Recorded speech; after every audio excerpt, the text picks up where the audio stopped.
Dan Perry is with us now. He's the former Europe, Africa, and Middle East editor for the Associated Press. Dan, welcome back as always. Are we at a pivotal point in this war with Hamas? We certainly are if Hamas agrees to the deal, which would sort of straitjacket Netanyahu into essentially a three-stage process that looks like it would end the war with Hamas degraded and maybe deterred, but still somehow in power. And that is good news for a lot of people, and it would apparently lead to the rescue of the remaining living hostages, but it also potentially constitutes what passes for a victory narrative for the jihadi branch of Palestinian politics, which could create copycat incentives all over the world for jihadists. So it's a pivotal moment with potentially a very good outcome, but also potentially very negative outcomes as well.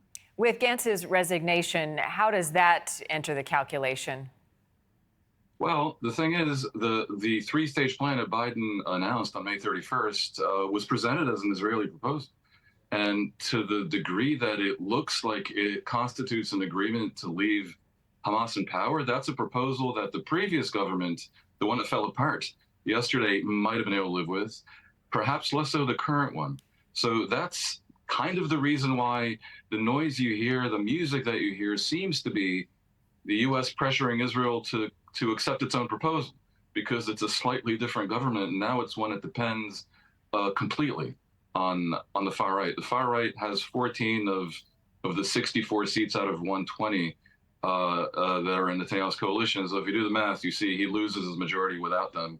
They've already said they'd leave the coalition if the deal goes through. So basically, although you can never really believe what politicians say, especially in times of war, it kind of looks like if Hamas accepts the deal, the Israeli government, if it sticks to its own proposal, may very well collapse. And there's swirling around this landscape are other reasons why the government might collapse, including an effort to absolve the Israeli ultra-religious of military mobilization, which has three-quarters of the country up in arms, which is going to happen in coming weeks, as well as the pressure from Gantz in his speech yesterday, resigning on various members of the coalition to join him and bring down a government as the right thing to do.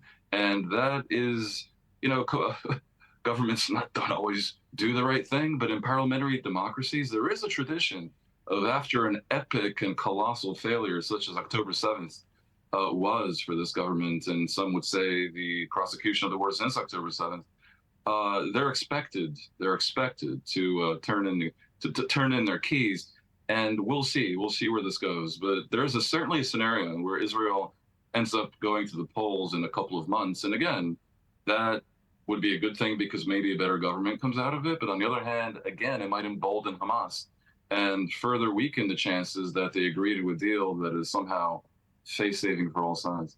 And as part of this proposal, how would humanitarian aid and the crisis we're seeing in Gaza be impacted, and how long would it take to correct itself and get better for the people there, civilians who have been so severely impacted? The aid has already gone up under American and international pressure. I think basically the main thing for the population is, if all sides stick to the conditions as described by President Biden, the war would essentially be over. And then, of course, the floodgates can open for all kinds of aid and for other types of genuine reconstruction and rehabilitation efforts, which in the grand design that Biden's trying to sell would pull in the moderate Arab countries, some of whom are very wealthy and which appear to be ready to pour in billions of dollars in helping Gaza basically rebuild itself from this nightmare. But really the pivot point, and this is weirdly missing from what was presented as a Netanyahu-Biden agreement, is, does Hamas really remain in power in Gaza, however degraded it may be? Netanyahu denied it. He didn't deny that they made an offer, but he did deny that they're not going to complete the job of destroying Hamas. So there is some stuff here that isn't clear, and there may be more than meets the eye. I wouldn't be terribly surprised to see some sort of exile deal for the Hamas leadership.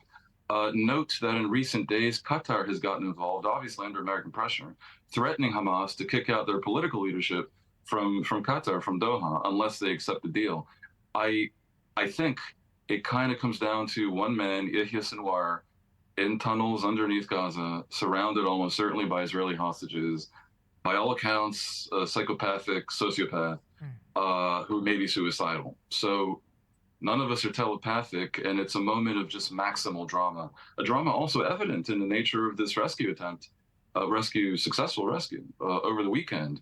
That was sort of Hollywood scripted with the soldiers in disguise and hundreds of special forces and weeks of intel and the American pier a few hundred feet away. And obviously a huge number of Palestinian casualties. Although it must be noted, the Israelis don't believe the Palestinian figures. You said Palestinian officials, it's Hamas officials. Can you think of a more laughable proposition than Hamas won't lie?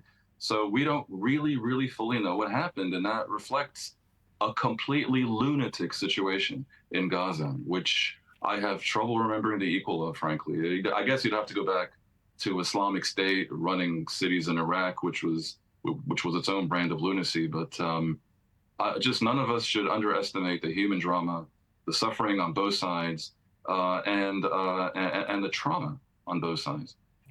Certainly not. Well, an end may be in sight if all you say is true, but it will have far-reaching implications for Israel's leadership. Dan Perry, as always, thank you, sir. Thank you.